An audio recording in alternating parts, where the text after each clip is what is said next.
37, Carilla A, primer renglón, primera palabra.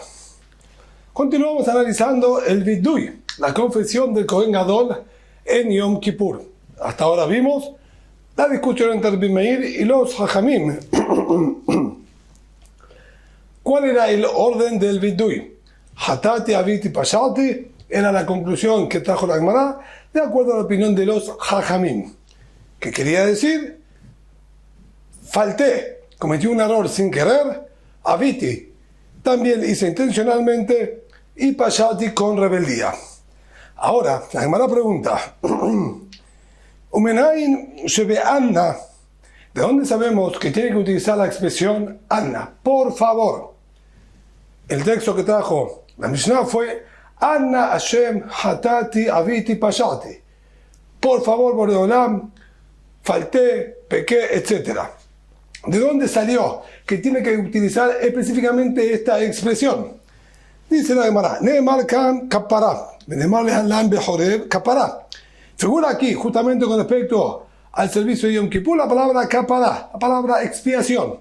También con respecto a Har Sinai, cuando el pueblo de Israel cayó en el Hetaeg, en el becerro de oro, también así figura la expresión kapara. Ulay achapera be'ad hatatchem. Esta es la expresión que figura en la Torah. Quizás pueda expiar por las faltas de ustedes. Mare alam be'anna. Así como allá está claramente en el pedido de Moshe Rabbenu la expresión Anna. Pasú dice Anna hatah amazeh hatah gedolah. Por favor, pecó este pueblo una falta muy grande. Utilizó el por favor Anna. Afkan de Anna. También aquí cuando pedimos la expiación tenemos que utilizar la misma expresión de Anna. Umedain Shebashem. ¿Y por qué? O mejor dicho, ¿de dónde sabemos que también tiene que pedir por el nombre de Boreolam? Anna Hashem, utilizando el nombre de Boreolam. Neemarkan Kapará. Veneemra ve'igla arufa Kapará. Nuevamente, basándonos en la expresión de Kapará, de expiación, que figura aquí, utilizamos una comparación con Igla Arufá, aquel animal, aquella becerra que nosotros tenemos que desnucar en las situaciones en que se encuentra un muerto, una persona asesinada entre las ciudades. La Torah exige que se traiga para limpiar, caparle a Mejai Sara Sherpadita, para expiar y limpiar la falta del pueblo de Israel, que alguien asesinó a otro. Se traía esta becerra que había que desnucarla. Ahí figura la palabra capará. Male alam bashem, afkan bashem. Así como allá figura con el nombre de Boreolam. Caparle al mejai sera sherpadita amonai. Ahí figura el nombre de Boreolam en la capará, en la expiación. También aquí para esta expiación tenemos que utilizar el nombre de Boreolam. Por eso el Kohen Gadol decía Anna amonai, Anna Hashem. La realidad es que el Kohen Gadol utilizaba el Shema Meforash, pronunciaba el nombre de 4 letras que nosotros no podemos pronunciar. Esto lo aprende de Igla Arufa. Amar Abaye. Dice ahora Abaye, Bishlama Horev me Igla Arufa la Yalif Mai de Hava Hava. ¿Por qué no hacemos la comparación entre Igla Arufa, entre esta becerra que se desnucaba, y el Hetaegel y el becerro de oro, que en ambos dice también Capará, y aprendamos que allá también había que utilizar el nombre de Boreolam? No hay lugar, dice, esto está, dice, es lógico que no hagamos ese tipo de análisis. Lo que pasó en el pasado ya es historia. ¿Qué dijo Moshe Rabbenu cuando el pueblo de Israel cayó en el Hetaegel? No es ahora tema de análisis. ¿Qué palabra tendría que haber dicho, o si dijo esa palabra o no? Aprender de la Igla Arufá para el becerro de oro, para Hetaegel, ¿qué dijo? No es relevante. ¿Qué fue lo que dijo? Ya es pasado. En la Igla Arufá tienes mejorer, pero ¿por qué no aprendemos a la inversa? Tomemos el concepto de Igla Arufá, que es aplicable hoy en día también, y aprendamos del Hetaegel, aprendamos del becerro de oro. Allí utilizamos la expresión Anna, por favor, como la pusimos también ahora aquí para la confesión de Kohen Gadol en Yom Kippur. así como aprendimos para Yom Kippur, aprendamos también para el Gran Arufa que tenga que utilizar la expresión de Anna. Vejitema ajiname. Y si vas a querer argumentar, sí, evidentemente sí, hay que utilizarla y vamos a aprender que hay que utilizar esta expresión también en la Egla Arufa. Veaterán, no es posible. La Mishnah claramente nos dice en el Tratado de Sotá. Vea Kohanim Ombrim Kaper Veameja Israel Veilu Beanna La Kamar. La Mishnah, cuando nos detalla cómo era todo el procedimiento de la Egla Arufa, dice que los Kohanim decían las palabras del Pasuk Kaper Veameja Israel Asher Padita. Y no figura la palabra Anna. ¿Y por qué no? Así como aprendimos para la confesión del Kohen Gadol de Yom Kippur, aprendamos también para la Arufa. Además dice, Kashia. Es una dificultad que habría que buscar una interpretación y una explicación por qué no es realmente así. Pero la Gemara no nos da una respuesta y una explicación, lo deja como un punto a analizar y estudiar. Continuando, ¿sí? Ahora con la última parte de la Mishnah. Entonces, el Kohen Gadol ya se acercó al toro que dijimos se encontraba entre el Mizbeach y el Ulam y la entrada del Hekan, entre los dos. Estaba, como dijimos, el Kohen Gadol posicionado con su espalda hacia el Mizbeach, hacia el este, y su rostro hacia el oeste. Apoyaba las manos, hacía la confesión, y cuando él decía el nombre de Boreolam, la Mishnah nos dijo que el pueblo de Israel contestaba Baruch Shem Kevod Malchuto, que alabado, sí, bendito sea el nombre honroso de Boreolam. Nos dice al respecto ahora la Gemara, Tania, Rebbi Omer, así nos enseñó Rebbi, está escrito en el pasuk Kishem Hashem Ekra Habu Godel Leloken. Kishem Hashem Ekra, cuando yo invoque el nombre, cuando el nombre de Boreolam sea invocado, Habu Godel Leloken. Denle grandeza o grandiosidad a nuestro Boreolam. ¿A qué se refiere esto? Dice la Gemara. Amar la Moshe de Israel. Así le estaba diciendo Moshe Rabbenu al pueblo de Israel. En el momento que yo recuerdo, pronuncio el nombre de Boreolam, Atem Habu Godel. Ustedes tienen que engrandecerlo. Lo que esto indica que cuando escuchan pronunciar el nombre de Boreolam, ellos tienen que de alguna manera bendecirlo y engrandecerlo y enaltecerlo. Esto es lo que nos está enseñando aquí nuestra Mishnah. El Kohen Gadol pronunciaba el nombre de Boreolam en su confesión. El pueblo de Israel, por escuchar el nombre de Boreolam, Baruch Shem Kevod, que bendito sea el nombre honroso, cumpliendo, basándose en las palabras de este pasuk. Por otro lado, Hananiah ben Ahir Rabbi Yoshua, Hananiah el sobrino, el hijo del hermano del Rabbi Yoshua, Omer, Zacher Tzadik Libraja, está escrito en el pasuk en el libro de Mishle. El recuerdo del Tzadik es para bendición. ¿A qué se está refiriendo este pasuk? De acuerdo a esta opinión, Amar la Hembra de Israel, aquí el Naví, en este caso se estaría refiriendo a Shelomo Amelech, nos quiso transmitir una enseñanza. En el momento que yo recuerdo al justo del mundo, es decir, a Boreolam, que es el más justo de todo lo que existe obviamente en el mundo, Libraja, tienen que ustedes bendecirlo. Quiere decir, es aquí una fuente distinta. Ambos comparten el mismo concepto, como figura en la Mishnah, que al escuchar pronunciar el nombre de Boreolam debemos alabarlo, solo que discrepan en la fuente de donde se aprende. Aquí, Rabbi Hananiah, el sobrino del Rabbi Yoshua, dice que eso se aprende en pasuk Zecher Tzadik Libraja, y este es el origen también por el cual cuando nosotros escuchamos la verajá, incluso del Shaliach Tzibur, del oficiante, nosotros contestamos Baruch Hu u Baruch Shemo, que sea bendito él y bendito su nombre, para cumplir con las palabras que están escritas aquí en la Gemara, que Shema Shemekra Abu Godel Leloken. Ahora bien, una vez que el Kohen Gadol terminó de hacer la confesión sobre la cabeza de su toro, continúa la Mishnah y nos describe la continuación. Matnitim. Valole Mizraha Hazara. Ahora, el Cohen Gadol, que se encontraba allí entre el Mizbeach y el Ulam, se acercaba a la entrada de la Hazara, al lado del Shar Nicanor, del portón de Nicanor, que es la entrada de acceso a toda la Hazara, a todo el patio. Se acercaba hacia allí, esto es lo que dice Valole Mizraha Hazara, se acercaba hacia el este de la Hazara, Le Tzafon al Mizbeach, y se colocaba hacia el norte del Mizbeach, es decir, está el Mizbeach en su lugar y él se tenía que colocar hacia el norte, hacia la derecha de donde estaba el Mizbeach. Y allí, él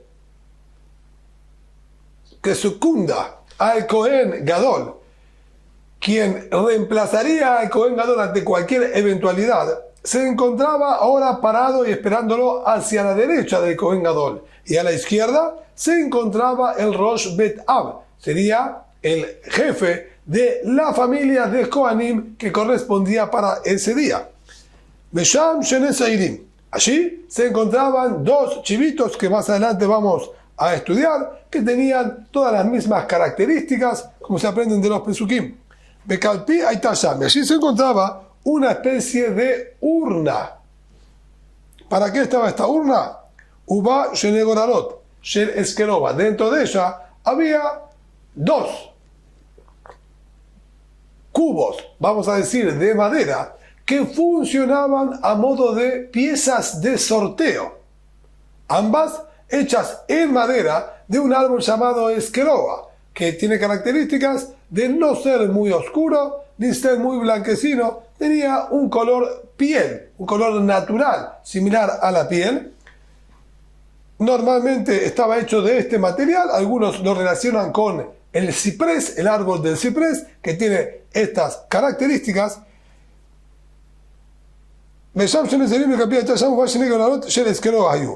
Eran de, como dijimos, de ciprés. Y en la época del segundo Bet HaMikdash, cuando fue nombrado como Cohen Gadol Ben Gamla, y Yoshua Ben Gamla, él mandó a fabricarlos, hizo una donación y los mandó a fabricar de oro. Y los Jajamim lo recordaban de manera benéfica, de manera benévola, que él obró de una manera altruista y digna de ser alabada. Ben Katin, y ya que nos nombró este detalle, aprovecha la Mishnah a nombrar otros mejorías que hicieron en el Bet HaMikdash y que también fueron alabados por sus acciones. Ben Katin, que fue otro Cohen Gadol que estuvo en la época del segundo Bet HaMikdash, Asayot Bet Dala Kior, mandó a fabricar 12 especies de canillas en el Kior que era el lavabo, donde los Kohanim de allí lavaban manos y pies para purificarse, como estudiamos anteriormente.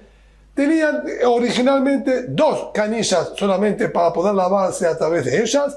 Este Cohen Gadol, Ben Katin, mandó a fabricar que hayan en total 12 canillas, que vamos a estudiar luego en la Gemara por qué motivo específicamente 12 canillas.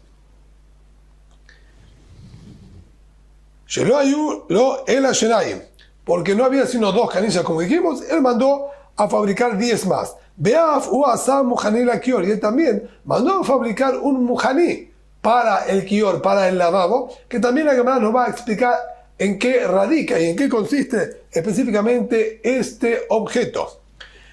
Shelo ihiu memav nifsalim belina. La idea que mandó a fabricar este objeto era para que el agua del kior no se arruine alágicamente, legalmente, por haber pernoctado. Ya estudiamos en otras oportunidades que algo que pasa toda la noche, una vez que es Kadosh, una vez que ya quedó consagrado y santificado, no puede pasar toda la noche en el Bet HaMikdash hasta la mañana siguiente. La sangre ni siquiera podía llegar hasta el anochecer. Tenía que ser salpicada antes de que oscurezca. La quema de las ofrendas no podía pasar toda la noche. Si estuvieron toda la noche sin haber sido quemadas, o por lo menos sin haberlas subido hacia arriba del Mizbeach, al amanecer quedaban arruinadas alágicamente, legalmente, y ya no servía más para ofrenda para ser elevadas y quemadas para Boreolam. Así también, las manos de los Kohanim que se habían manos y pies, que se habían purificado, una vez que amanecían, tenían que nuevamente volver a purificarlas.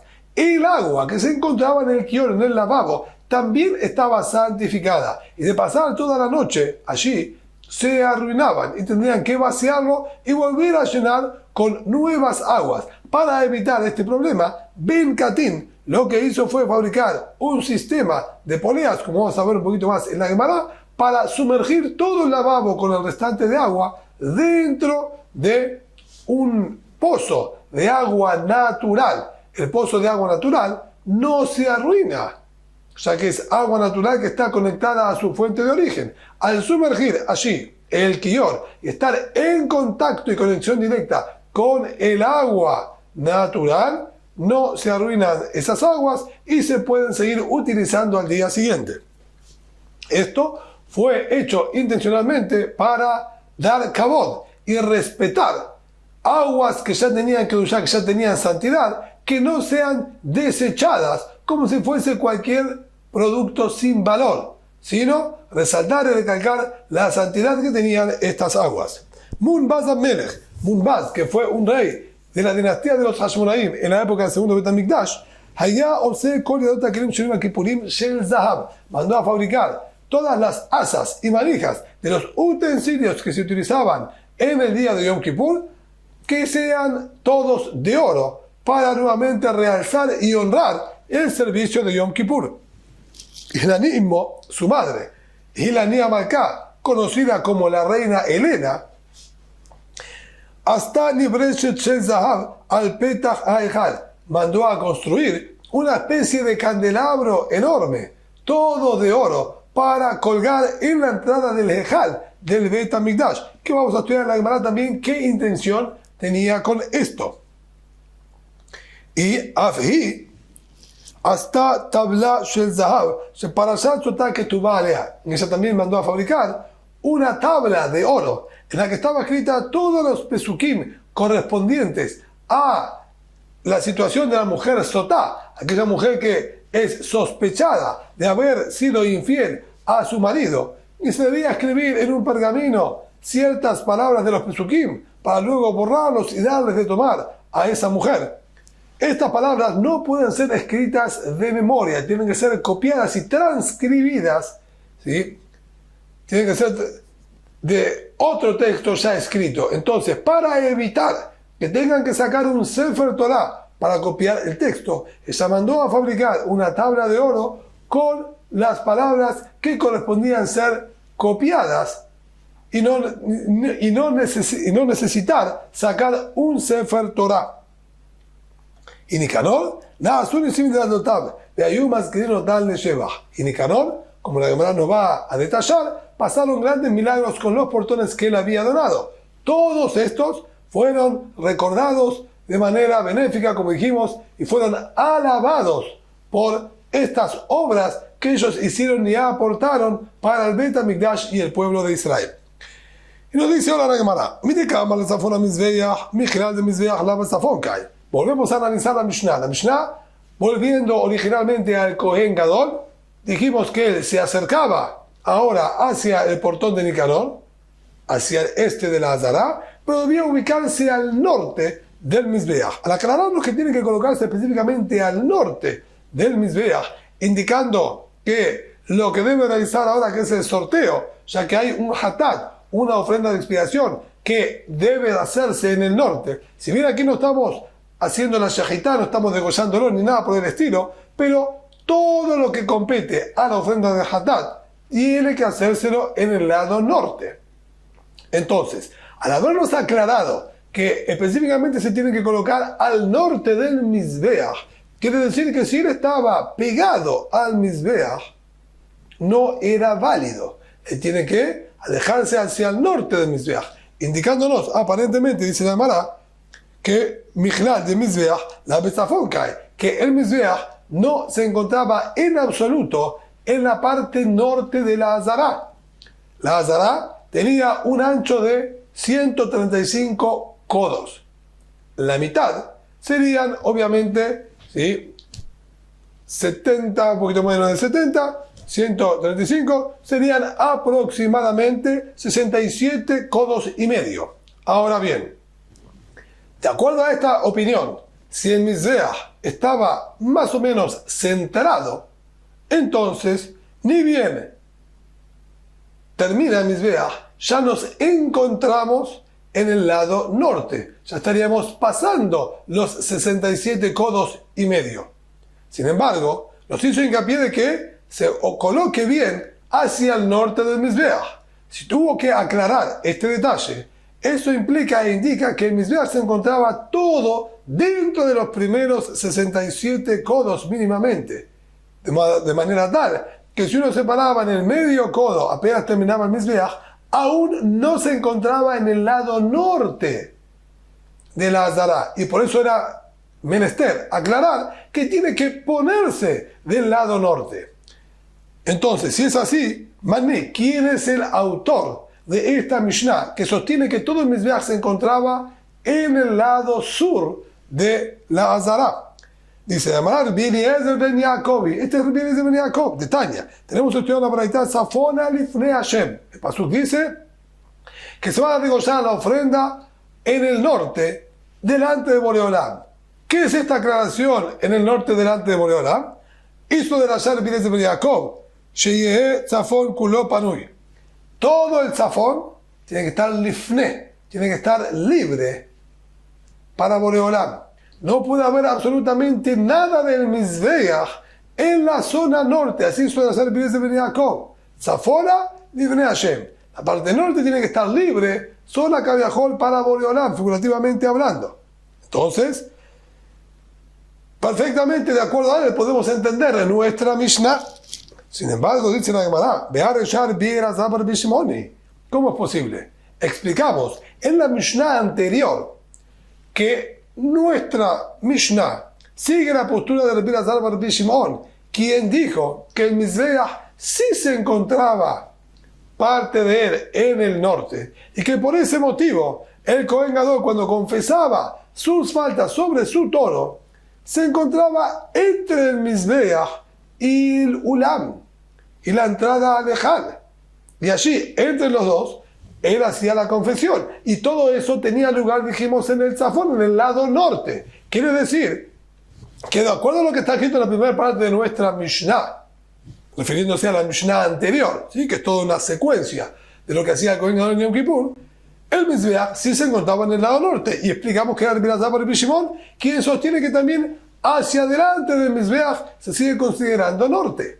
Entonces, ¿cómo es posible compatibilizar una Mishnah con la otra?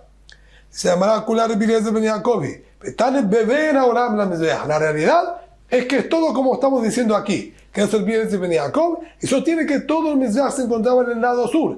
¿Cómo es entonces posible que él confesaba estando entre el Mizbeach y el Ulam? O sea que si se encuentra entre el Mizbeach y el Ulam, entonces él se encuentra en el lado sur, o sea que todo el Mizbeach estaba del lado sur. A esto nos contesta la Gemara que hay que agregar una letra. Y no decimos Ben a Ulam la Mizbeach, entre el Ulam y el Mizbeach, beben. Entre. ¿Qué quiere decir entre? No literalmente entre el Mizbeach y la puerta del Ulam, sino corrido hacia el norte, en la franja que corresponde a entre el Mizbeach. Es decir, nosotros continuamos en línea recta. Si hubiésemos estado entre el Mizbeach y la entrada de Leján, allí, siguiendo una línea recta hacia el norte, ahí se paraba. Y a eso se refiere cuando dijo, ven a Olam la Mizbeach. Él se paraba a la altura como si estuviese entre el Ulam y el Mizbeach. Pero, efectivamente, nuestra Mishnah es Rabbi Eliezer ben Yaakov, que sostiene que todo el Mizbeach se encontraba en el lado sur, izquierdo de la Azara. Dijimos ahora que cuando se acercaba hacia la entrada, hacia el lado este, hacia la entrada de la Azara, había dos personas que lo estaban esperando. El Segán, que lo iba a suplantar ante cualquier eventualidad, a su derecha, y a su izquierda la cabecilla de la familia de los Kohanim que correspondían trabajar en ese día. Amar Rabbi Yehuda, dijo Rabbi Yehuda, me alegra mi Rabbi Zebul, la persona que camina a la derecha de su maestro, de su rab, en la calle, es considerado un ignorante. ¿En qué sentido? Ni siquiera conoce las reglas básicas de modales. No puede estar caminando a la par de su rab, como si fuese igual a él y encontrarse al mismo nivel. Así está escrito, ¿sí? Así son las palabras que dijo Rabbi Yehuda. A eso pregunta la Gemara, nuestra Mishnah nos dijo, que quien secunda al Kohen Gadol se paraba a la derecha y el cabecilla de los Kohanim a la izquierda. ¿Y cómo es posible? De acuerdo a Rabbi Yehuda, no debería estar parado a la derecha, ya que es considerado una falta de respeto. Veod, Tania, además, estudiamos claramente en la siguiente fuente externa que nos dijo, 3 personas que van caminando en un camino, valga la redundancia. Rab Beemza, el Rab tiene que caminar en el centro, Gadol Bimino, Bekatan Bismolo, el más importante de los que acompañan, debe estar a su derecha y el menos importante a su izquierda. Y así también encontramos aquellos 3 ángeles famosos que fueron a visitar a Abraham Avinu cuando estaba dolido por su circuncisión. Mijael Beemza, el Malach Mijael, que es el más importante de los 3 que fueron, se encontraba en el centro. Gabriel Bimino Rafael Bismolo, y el Malach Gabriel a su derecha y el Malach Rafael a su izquierda. Entonces vemos que al revés, en todas estas fuentes encontramos que el alumno o quien lo secunda debe específicamente colocarse a la derecha, no como Rabbi Yehuda nos está diciendo que es una falta de respeto y se considera un ignorante a punto tal que ni siquiera las reglas básicas de modales están en él. Targumá Rab Shemuel Bar Papá, Camel Rabadá, sí explicó a Shemuel Bar Papá delante de Rabadá, es decir, y fue aceptado esta respuesta, que es Titkase Bo Rabbo. La intención es no a la par de él. La realidad es que estar a la derecha, exacto, a la misma altura, es una falta de respeto, como dijo Rabbi Yehuda. Todas estas fuentes se refieren que se colocaba a la derecha atrás. ¿Qué quiere decir? El Rab va adelante y quien lo acompaña va literalmente detrás de él en una línea recta. Solo que el otro acompañante se tiene que colocar a la izquierda de él.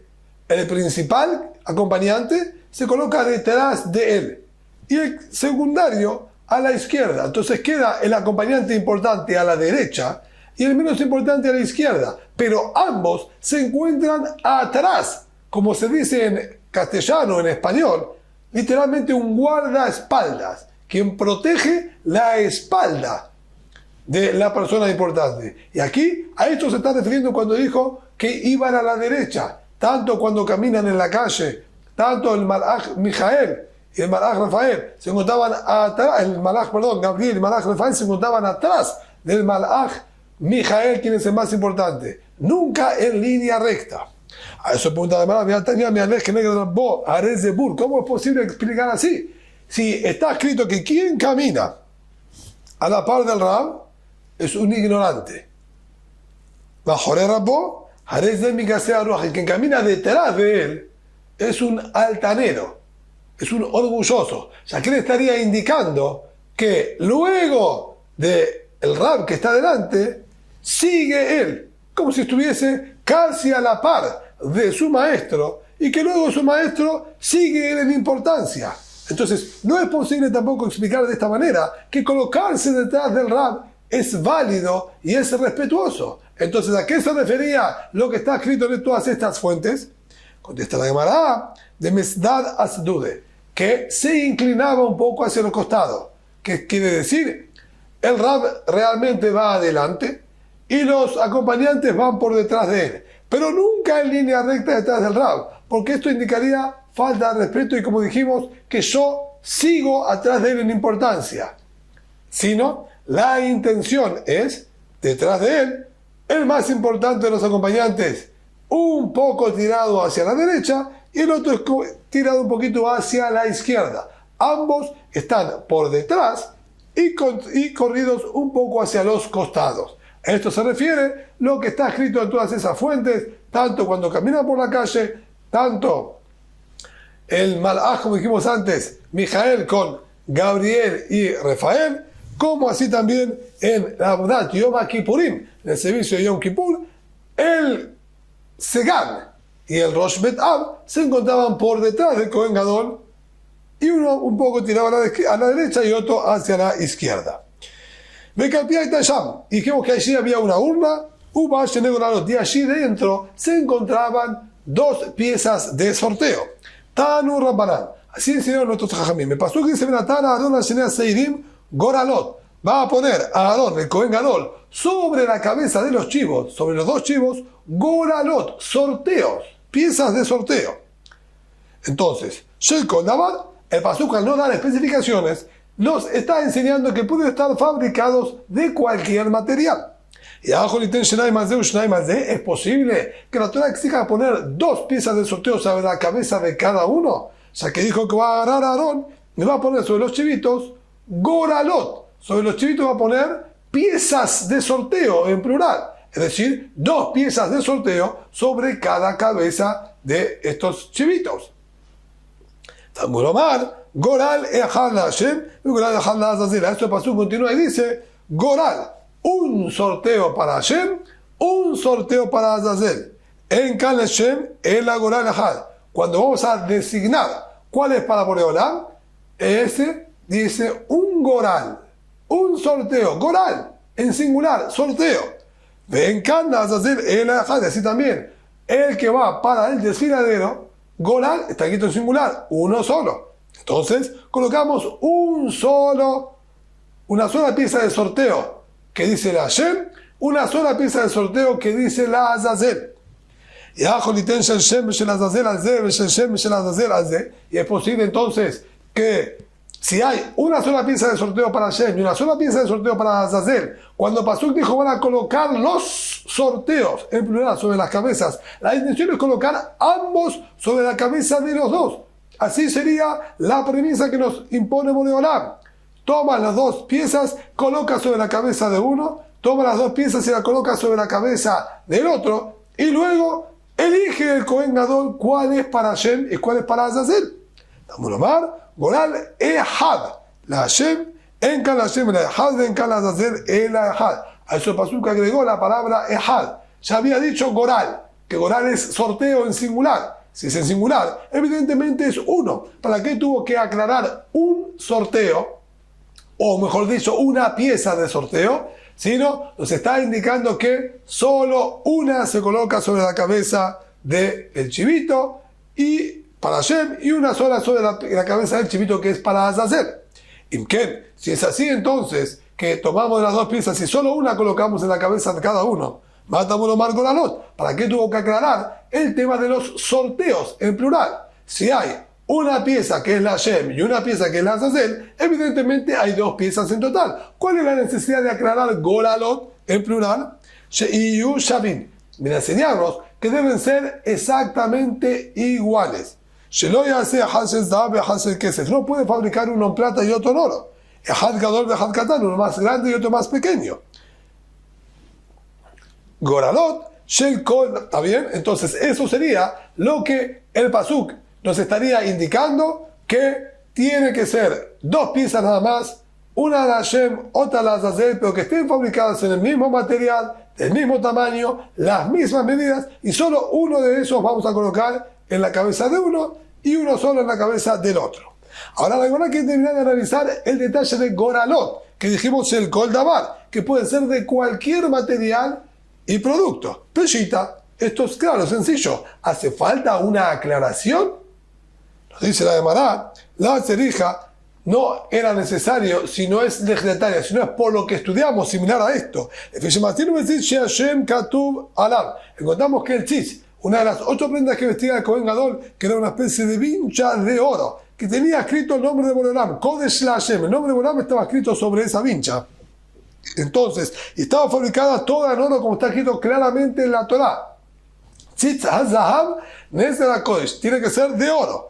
Entonces, Ushel Zahav, Yahol Avze, que no es posible que también este sorteo, esta pieza de sorteo, que tiene escrito el nombre de Boreolam, que también tenga que ser de oro. Tamuromar, Goral, Goral, Ribba, Ribba Shel Zayit, Ribba Shel Egod, Ribba Shel Eskeroa. A eso Pasuk aclaró Goral, Goralot, cualquier tipo de sorteo. Es válido si se hace en madera de olivo, es válido si se hace en madera de nogal, es válido si se hace también en madera de ciprés. Cualquier material es válido para la fabricación de estas piezas de sorteo. Por eso, es lo que encontramos que Yoshua ben Gamla, cuando él fue elegido como Kohen Gadol, pudo perfectamente transferirlos o cambiarlos, para ser más exactos, de ciprés a piezas de oro. Ben-Katin dijimos Ben-Katin fabricó 12 canillas en total al lavabo. Tana, estudiamos que mencionamos anteriormente, en clases anteriores, que en la semana y en el año son 12 los Kohanim que participan en el Korban Tamid, en la ofrenda diaria de la mañana. Si bien fueron nombrados 13, eso porque incluía también la shejitá, el degollado, que no era necesariamente indispensable que lo realice un Kohen, puede realizarlo cualquier persona. Son 12 Kohanim que se necesitan sí o sí. Entonces, lo que hizo fue facilitar que todos aquellos 12 Kohanim que tienen que participar en la ofrenda del Tamid puedan todos purificar sus manos y sus pies conjuntamente y no tengan que esperar. Para eso mandó a fabricar otras 10 canillas más, de manera que todos puedan purificar sus manos conjuntamente. Tana, y así estudiamos. El lavabo original, así explica el Rashash, el lavabo original que tenía solamente 2 canillas. ¿Por qué tenía 2? Estaba ubicada una arriba y otra abajo. Y nos dice, Shachrit ben Miluo mekatesh le abra gran león. A la mañana, que estaba completamente lleno el lavabo, abrían de la canilla superior. Arbit, en cambio por la tarde, cuando ya había bajado la cantidad de agua, porque muchos Kohanim tuvieron que utilizar, de Kadesh le abra mina tachtón, purificaban sus manos, abriendo la canilla inferior.